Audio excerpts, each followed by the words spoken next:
Shared prosperity, the crying need for inclusive globalization. The disaffection of a wide swath of the American population has been linked to the political polarization of the country, as well as its divisive tendencies, such as the increase in white supremacy and the storming of the U.S. Capitol on January 6. While globalization, the free movement of goods, services, technology, and capital across national boundaries is not the only reason for this disaffection, it is an apt lens through which to view the revolt against elitism, expertise, and changing demographics. As much as acts of violence should be condemned, it may be dangerous to equate all disaffection with divisiveness. It may help to understand the job losses, deaths of despair, humiliation, and marginalization that many in the white working class have experienced. These genuine grievances, if left unaddressed, are likely to continue fueling demagoguery, bigotry, and isolationism. The analytical case for international trade that underlies globalization is well understood and dates back to David Ricardo's principle of comparative advantage. It argues for countries to specialize in goods in which they are relatively more productive and export them while importing other goods. In this fashion, trade can make all countries better off in the aggregate. In principle, appropriate transfers from those who gain from trade to those who lose out can make everyone better off. But implementing this has proved extraordinarily difficult. It is difficult to disentangle the effects of trade from other related factors, most notably technological change. While losses are concentrated, such as a decrease in certain types of jobs, gains in the form of cheaper and an increased variety of imported goods are diffused. Policymakers may resort to the politically contentious mechanism of progressive taxes, which tax the rich at a higher rate irrespective of whether gains were from trade, to redistribute income. And trade adjustment assistance, the country's answer to help those displaced by trade, has been inadequate and ineffective. The net result is that the implicit compact of shared prosperity underlying globalization has been broken.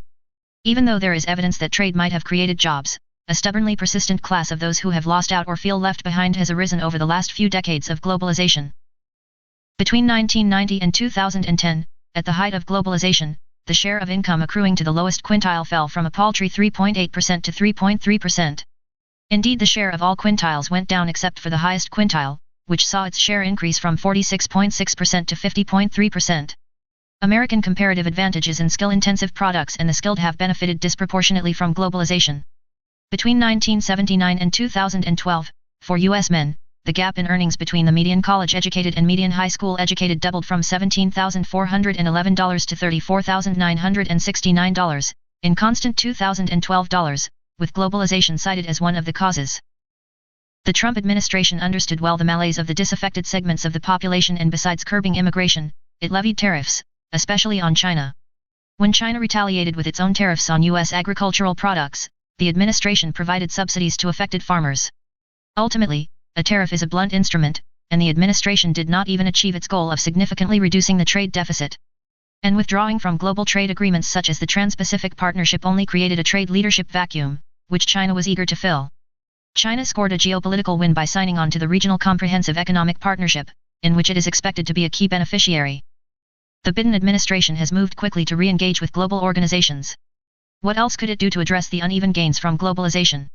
The forces of globalization are inexorable and beneficial overall, and attempts to abandon it altogether may prove futile, notwithstanding the temporary hiccups to the global trading system caused by COVID-19. Looking inward for solutions, instead of continuing a trade war, and making globalization inclusive by focusing on workers rather than jobs unlikely to return may be a more realistic option. Accepting the grievances of those who have lost out on account of globalization could be a good start, and integrating them into the global system, however hard, could be a potential path to pursue. A strategy for retraining the workers sidelined by globalization for the jobs of the future and ensuring their lifelong learning could be beneficial. Share on Twitter.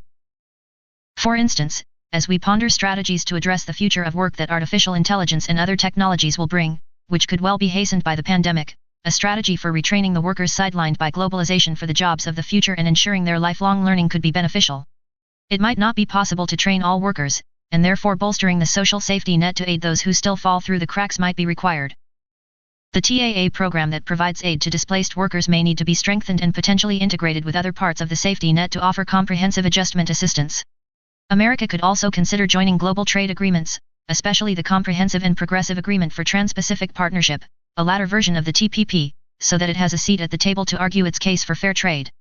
While there are no simple solutions to the divisiveness that plagues the country, lumping the legitimate concerns of the many with the vociferous tendencies of some may be neither a humane response nor a sound strategy for a politically, socially, and economically stable future.